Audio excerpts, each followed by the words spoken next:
Hello everyone, this is Lata Akula. In this video we are going to study about two phyla. They are phylum Ctenophora and phylum Platyhelminthes.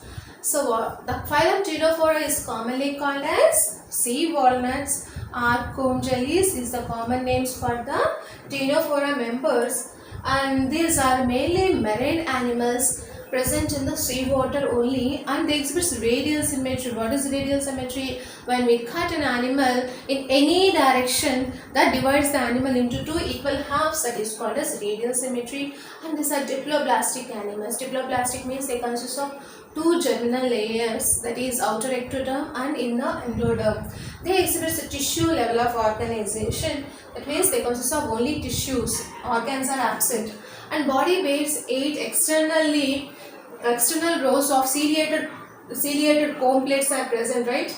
These comb plates helps in the locomotion, that is for the movement, and they consist of both extracellular and intracellular digestion. Extracellular digestion means if the digestion occurs inside the gastrovascular cavity, that is called as extracellular digestion. If the digestion occurs inside the cells, cytoplasm of the cell, that is called intracellular digestion. And they exhibit bioluminescence. What is the bioluminescence? The ability of a living organisms to emit light is called as bioluminescence. In the dark, they emit light. Sexes are not separate.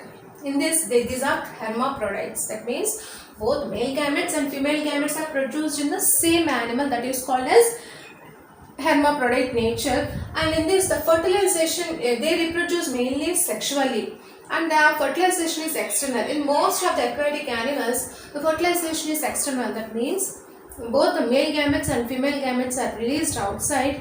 They fused in the aquatic condition, they fuse together and fertilization occurs. That is called as external fertilization. If the inside the body fertilization takes place, that is called as internal fertilization. If the fertilization takes place outside the body of an animal, that is called as external fertilization. So in this we see the external fertilization, and the development is indirect. Indirect means there may be the formation of larval stage. If direct means there is no larval stage, that is called as direct development. If there is larval stage is seen, that is called as indirect development. And the examples for these organisms are Pleurodranchia and Ctenophora are the examples. So I will tell once again. So what are the common names for the Ctenophora? They are commonly called as sea walnuts or comb jellies, and these are mainly marine habitat. They live in the sea water, and these are radially symmetrical animals, and they exhibit diploblastic nature. Only two layers are present. They exhibit tissue level of organization. Only tissues are present, organs are absent, and the body bears 8 external rows of ciliated comb plates are present, which helps in the movement of an animal, that is locomotion. And they exhibit both extracellular digestion and intracellular digestion occurs. If extracellular digestion means digestion takes place in the gastrovascular cavity, that is extracellular digestion. The digestion takes place inside the cell, that is called as intracellular digestion. This both types of digestions are occur. And these organisms, these Ctenophora members, they exhibit bioluminescence. That means in the night time they emit light.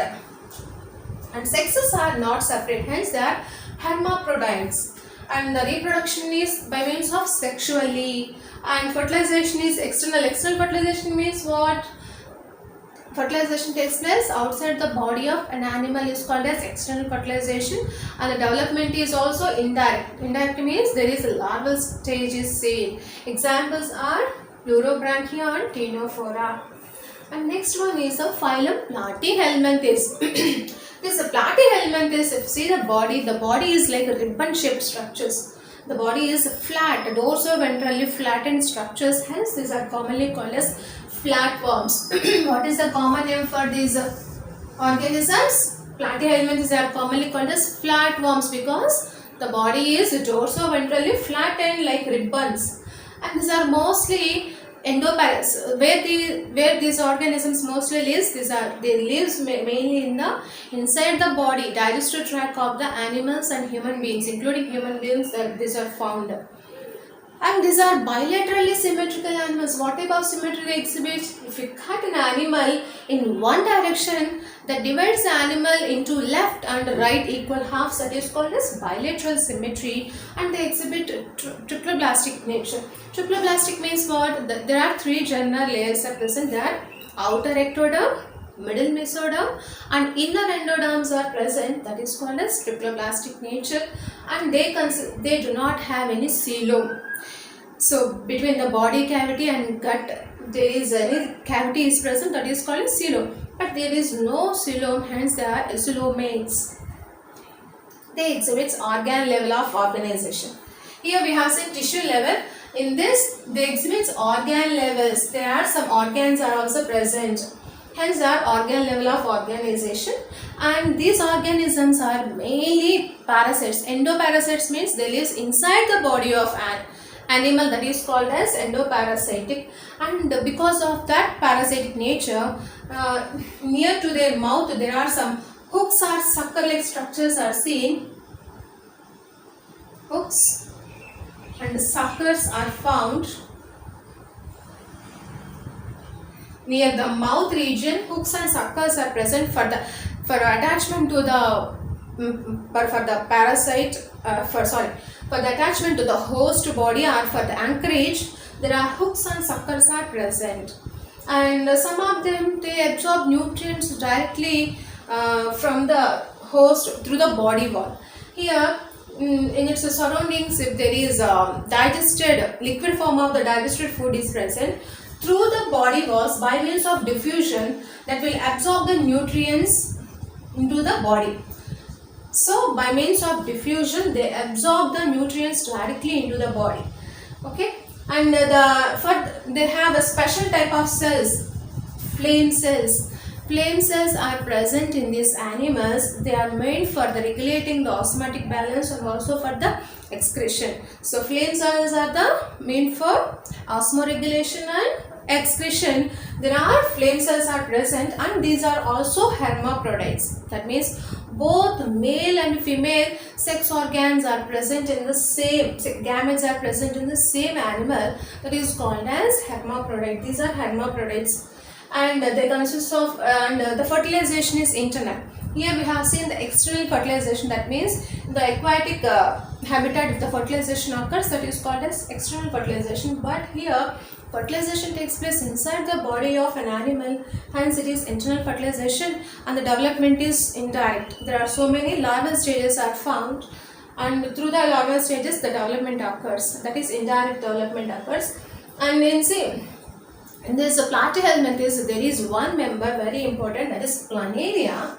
That planaria that exhibits high regenerating capability. If the planaria is broken into several fragments, each fragment has the capability to develop into the new individual. That regeneration capability is high in which organism? In planaria. And examples for this platyhelminthes are Taenia. Taenia is commonly called as tapeworm. This is the Taenia. And fasciola is called as liver fluke. These two are the examples. This is the liver fluke, fasciola, and common name is the liver fluke. This is called as Taenia solium, commonly called as tapeworm. The body is like tape, right? Hence they are called as tapeworms. So we'll also once again we'll discuss this. What is the common name for the platyhelminthes? The platyhelminthes, the body is dorsoventrally compressed or flattened, hence they are called as flatworms. They are mostly endoparasites. They live inside the body of digestive system of the human beings and animals. Hence they are endoparasites, and they exhibit bilateral symmetry, triploblastic nature, and coelomate animals. They consist of organ level of organization. When compared to this, it is advanced one. And they for its parasitic nature, which organs are helping? Hooks and suckers are for encouragement and attachment to the host. Hooks and suckers are present. Some of them they absorb the nutrients from its vicinity by the diffusion process directly from the host into the body. They absorb the nutrients from the host body directly by the diffusion process through the body walls. and they consist of flame cells which will helps in the osmotic regulation and also for the excretion purpose. And these are the hermaphrodite animals. That means both male and female gametes are present in the same animals, and the fertilization is internal, takes place inside the body of the animal only, and the development is indirect, that is there are so many larval stages are seen in its development. And which one exhibits a high regeneration capacity? Planaria. Planarial worm exhibits high regenerating capability. Examples for these organisms are Taenia solium tapeworm and Fasciola hepatica liver fluke. So this is the liver fluke and this is the tapeworm. These two are the examples for Platyhelminthes. So with this we have completed the Platyhelminthes and Ctenophora. If you like my video, please like, share and subscribe to my channel Lata Akula Biology Tutorials. Thank you.